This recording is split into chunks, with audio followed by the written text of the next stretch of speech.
Straight to the Nang point. atong balikan, mahiga na itong isgutanan labot ini panghitabo sa Ateneo de Zamboanga University, mga kaigalaan.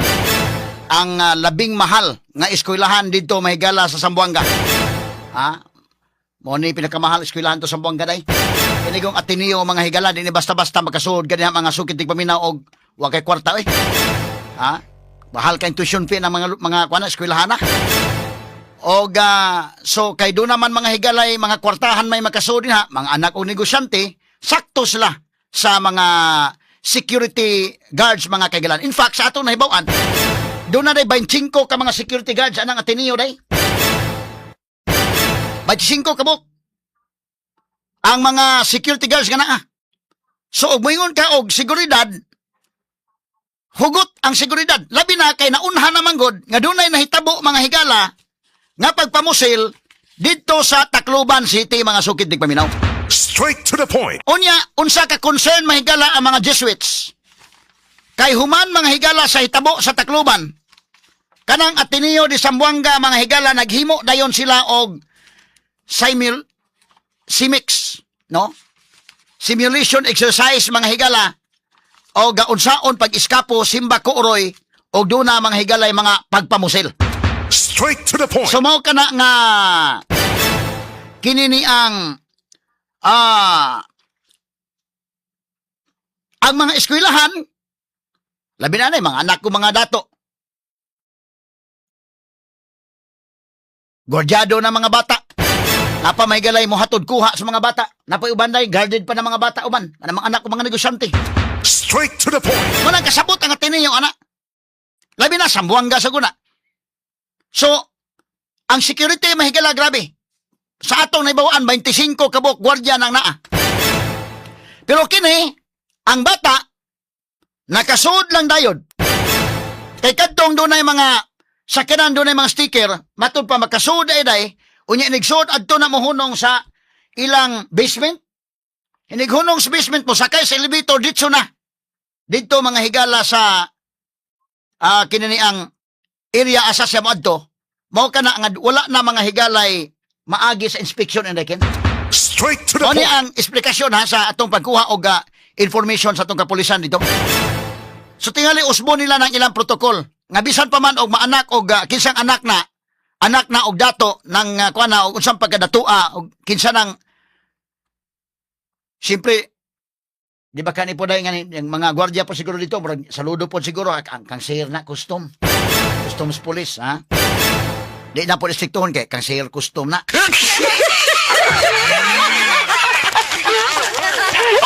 Yagi talaga kakatawa mahigala kay may good mga kaigalaan mo kay kana mga gwardiya siyempre dahil mo saludo man ang mga pulis dahil. Mga pulis, mga military, di man na sa mo ukan. So, di ba ka malagmit niya na? Kay, inani mga kaigalan sa may gamit sa ilang kwan. Umingon ka nga, gihatod magunay sticker. Tanaw na ko doon mga sticker tanan ng ilang mga sakyanan. Puro sa mga anak, mga dato. Nang eskwela ng Ateneo de Zamboanga kay kung dili kawa kay kabuga mga sugid paminaw. Although doon ay mga nakasud ng Ateneo nga igo-igo ra ba, pero at least doon ay kay kabuga day. Kay og alanganin ka ari ra kita kutob mga higala sa mababang paaralan.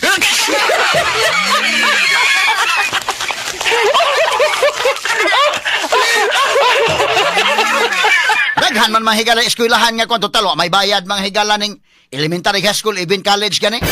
Gusto nigi ka maning kamot mga higala maka sikay-sikay ka makahuman ka kung panalitan hilig yung kag eskwela bisag anak ka sa aspo ka maka panikay-sikay man kita. Kay kanang elementary, way bayad. High school, way bayad. Inigabots college, daghan man mga state colleges. Makasuod kag state colleges, mangita lang kag scholarship nina. So, medyo makakuan yun ka. Pinubre lang. Ang agsaligan ni mo scholarship dahil di man sad maigo ng... Pero magkamunggay lang ka din ha.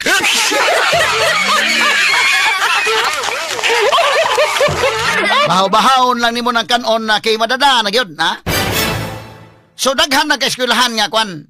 Pero kini mga anak na nga magkasuod ka ng Ateneo. Medyo doon naging kay kwan. Doon naging kwarta-kwarta gid ba? Ha? Oh.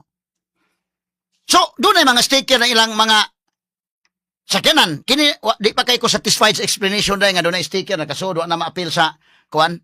Wa na ma-appeal sa kananaang Scanner. Tago sa scanner. Human gud mahigala sa hitabo sa Tacloban.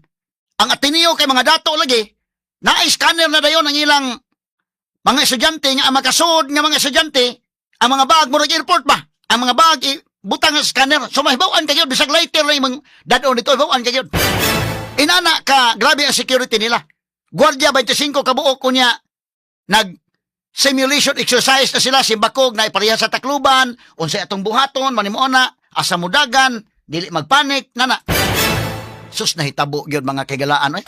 Straight to the point. Nahitabo gyud. Nya karon niini mo ang hitabo mga sugid dig paminaw. Niya nang Pitig yung paita mahigala. Agosto 10. Tining kuha na. Kanya itabo mahigala. Agosto 18 day. Kining mao nga panghitabo. Ang mga laylain na mga agency dayon nga kwan. Mo imbisigar. Sus, unsang hitabo mahigala nga. Siyempre, ang Malacanang mo issue og statement. Pag issue og statement sa Malacanang, ni salida na po si Auntie Claire.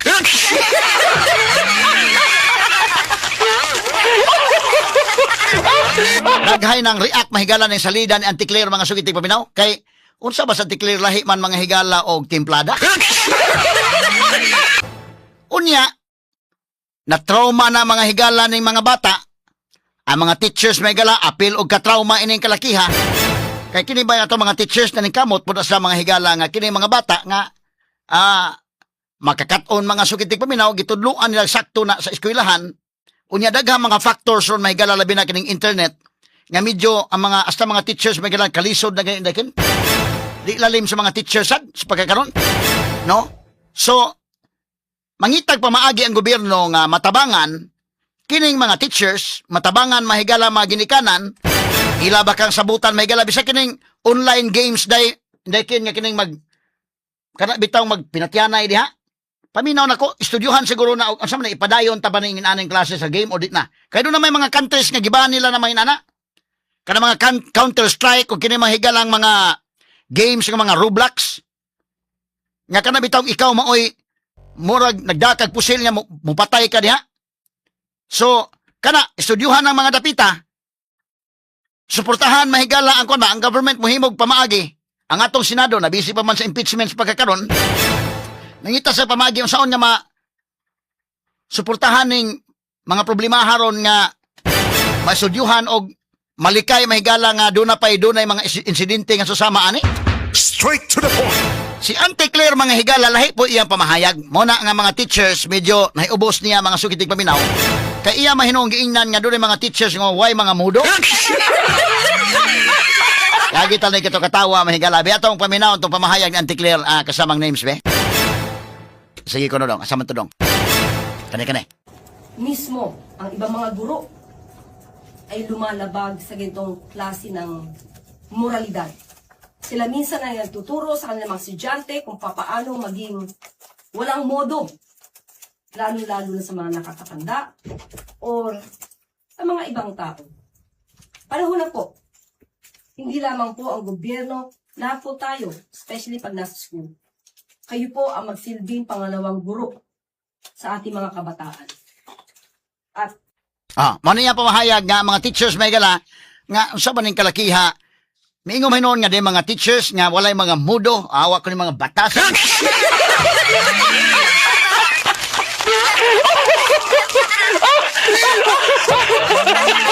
Sabi kasuko ng tiklios mga teachers.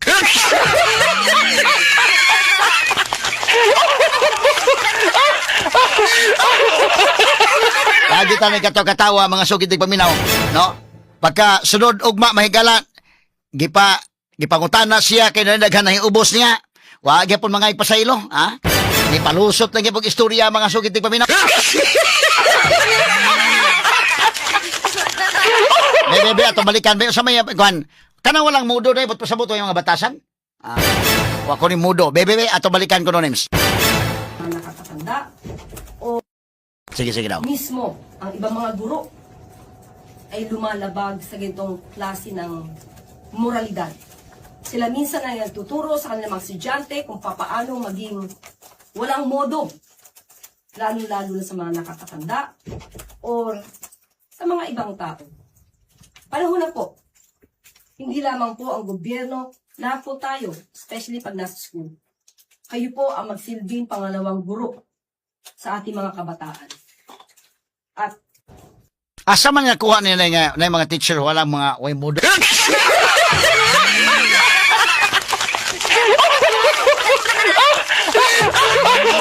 Baka ni mo simang na iya pamahayag mahigala. Iko ang reaction sa mga reporters unsa may unsa may statement sa palas ron tungod ini hitabo sa Buanga. Mga teachers may nagi kan ni uban way mga mood.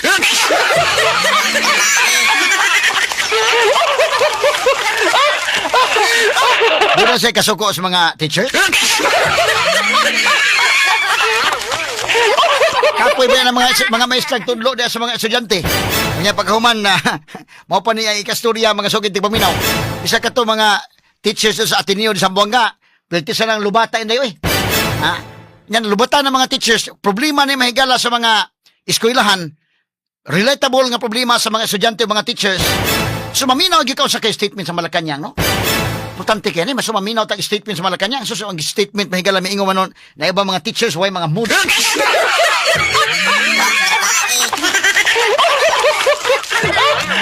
Balik ako no names eh. Gamay names.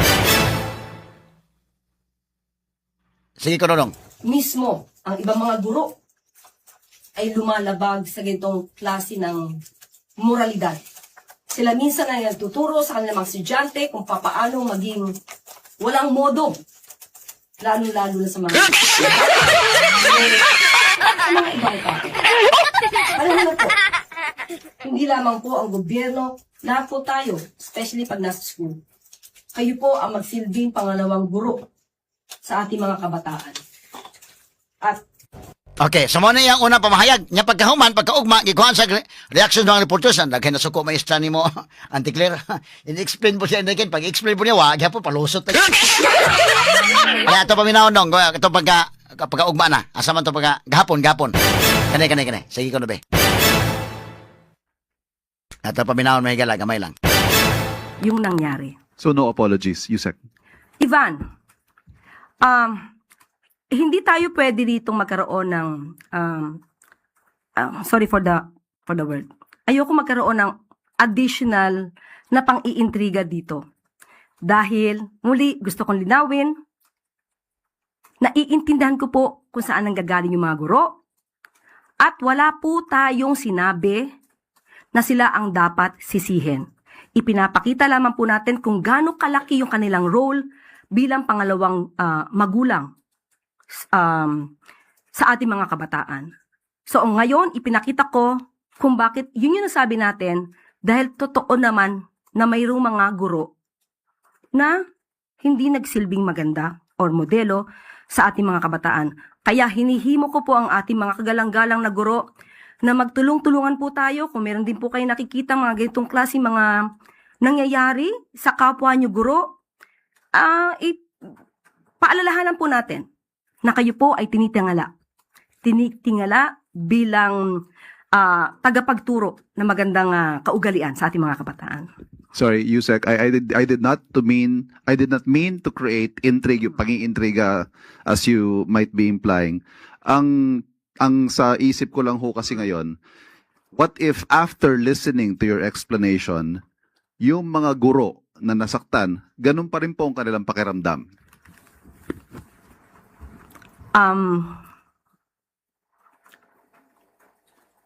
Iniisip ko, saan ba dapat nasabihin kong mali ako? Sa ngayon po, saan iniisip ko dahil maliwanag yung aking pagkakasabi.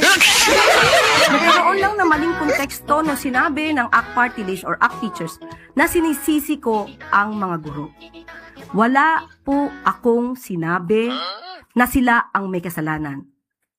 Kahit ulit-ulitin po nila yung ating sinabi, yan po ay pagpapaalala lamang na sila po ay mga iginagalang na guro na maghuhubog ng tamang kaugalian sa ating mga kabataan. So, siguro po ang dapat na magbigay ng paumanhin ay yung bigay ng maling konteksto sa ating sinabi. Dahil marami ang sasabi na walang guro na nagturo ng mali. Ipinakita ko po sa inyo ngayon.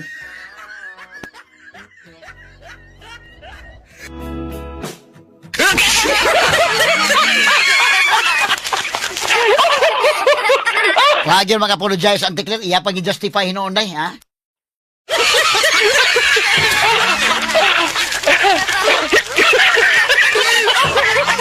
So, no apology, ha? Kaya mga teachers may gala, hasta ang ACT, ang Act Party List, ni-react sila.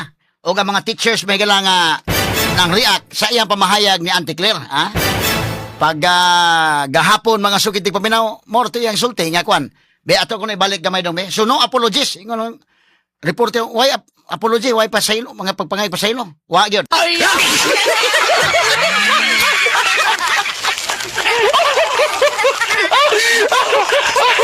Ang mga teachers karon mahingala sensitive sila kayo ba? Para mga estudyante sensitive kayo, okay? Sila magud ila mo Department of Education eh.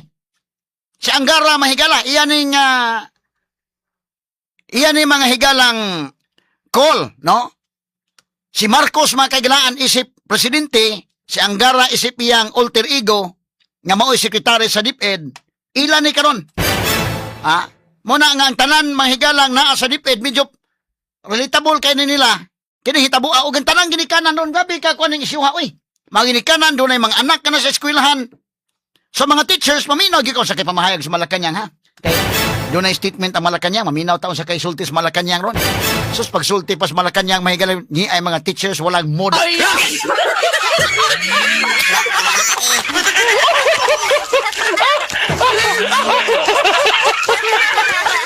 Pagsulti pagkagahapon kay doon na manghigalay press conference nga daghan na ubos nimo. Wa gyud siya.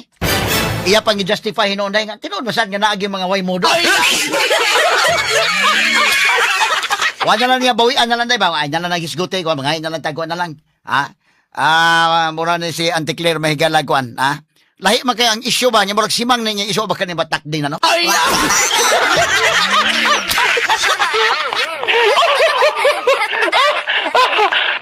Ay, compare ko ang iyang unang pamahayag dong. Mubo naman ito yung unang pamahayag. Atong following day, kay kagahapon, unsa man kagahapon, Miyerkules. Okay. Ang kato pagka Martes mo ito preskon. Minaw ko sa iyang pamahayag sa Malacañang. Kaneo, pag Martes niya, kagahapon, Miyerkules. Sige Martes sabi, balik gamay. Okay, sige dong. Sila minsan ay nagtuturo sa kanilang mga estudyante kung papaano mismo ang ibang mga guro ay lumalabag sa ganitong klase ng moralidad. Sila minsan ay nagtuturo sa kanilang mga estudyante kung papaano maging walang modo, lalo-lalo na sa mga nakakatanda o sa mga ibang tao.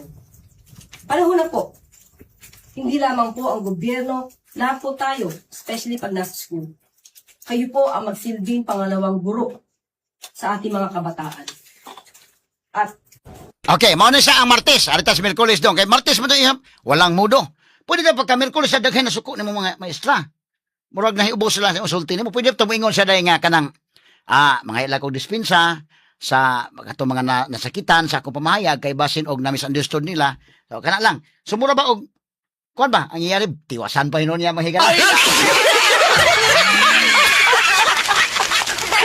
Hey, ibalik ko dong Nims. Kini Nims. Sige ko dong. Mo na gahapon. yung nangyari. So no apologies, Yusek. Ivan, hindi tayo pwede dito magkaroon ng,